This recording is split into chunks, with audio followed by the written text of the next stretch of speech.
They said that, and I was very impressed by the statement. In fact, I went to my wife, I said, you know, they say I have the greatest political instincts in over 100 years. And I said, but I don't believe it. I don't.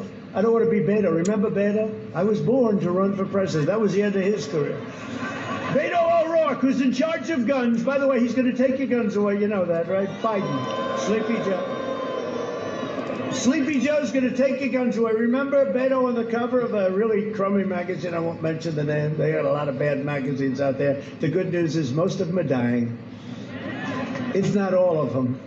But Beto O'Rourke, he did the story, and, you know, he was going to defeat Ted Cruz. He was going to do all these things. Ted beat him, and I helped a lot, too. I was with Ted all the way, and I think Ted's appreciated it. But here, I even said, I'm putting Ted Cruz as one of the people for the Supreme Court, right? And you know why I did it? You know why I did it? Because I wanted to make sure that I had somebody on the list. We have about 45 unbelievable people, unbelievable, the smartest, the best, the absolute creme de la creme, right? The best minds in the country, conservative, they believe in the Constitution, okay? You know, little things like that. But I said, you know, I have to have somebody that we're going to make sure we get approved. And the only one I could think of is Ted, because he's going to get 50 Republican votes and he's going to get 50 Democrat votes. He'll do anything to get him out of the Senate. But I joke when I say that to Ted. But I say it all the time. Ted's the only man I know can get 100 votes from the Senate. Every single senator's got to vote for him. But he's a great guy, and he's a brilliant guy, and he's been great. He's been really great. I kid when I say that. But, you know, one of the things we've done that's so good is the Supreme Court. We have 2 Supreme Court justices. We will have, at the end of my term, approximately 300 federal judges, including Court of Appeals. Right? So anyway, but just to finish, there's no way that I'm 9 points down. I look at a crowd, so they say instinct, right? So I look at a crowd, and whether I have good instinct or not, this is not the crowd of somebody that's going to finish second in the state to a Sleepy Joe. Finish second to a guy that cannot put 2 sentences together. Now, it is an ideology. It doesn't matter. I could put that broken piece of wood right there. I could put that out, and it's the same thing as Joe. It's just an ideology.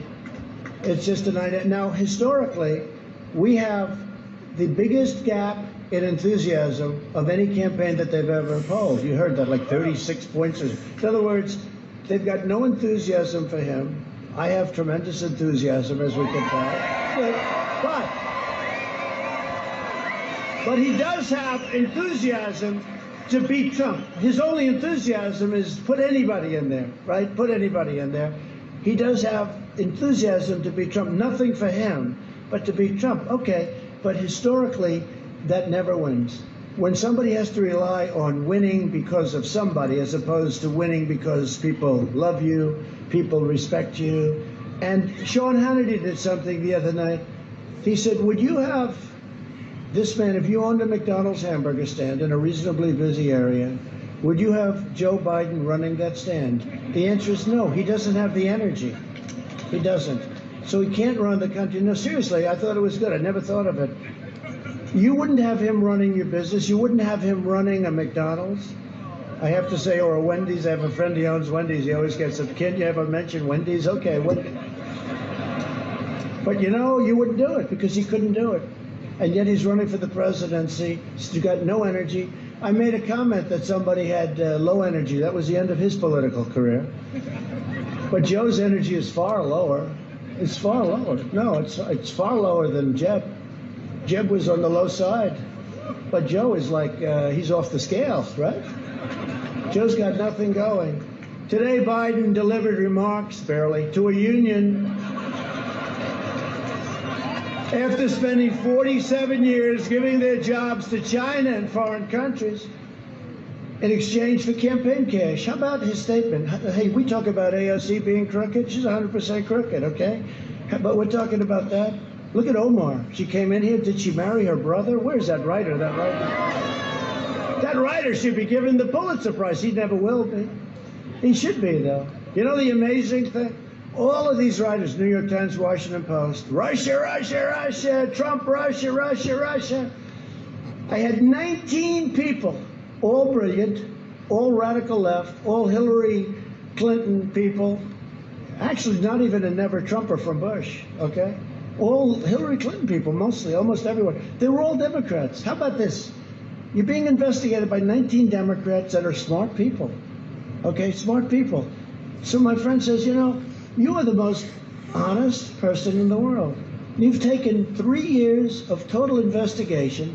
You don't think they've gone over my taxes? They went over the biggest tax firm in the country, the most prestigious. They went over everything. They spent $48 million. It comes out now. It's about $48 million investigating me before I won and after I won. And we caught them spying on my campaign. That's what they were really doing.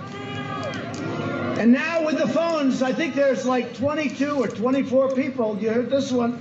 They said, no, no, no. We made a mistake when we deleted our phone. You know what they had to do to make that mistake? Like 19 different formulas, right? I don't even know how you delete a phone. I didn't know you could do it.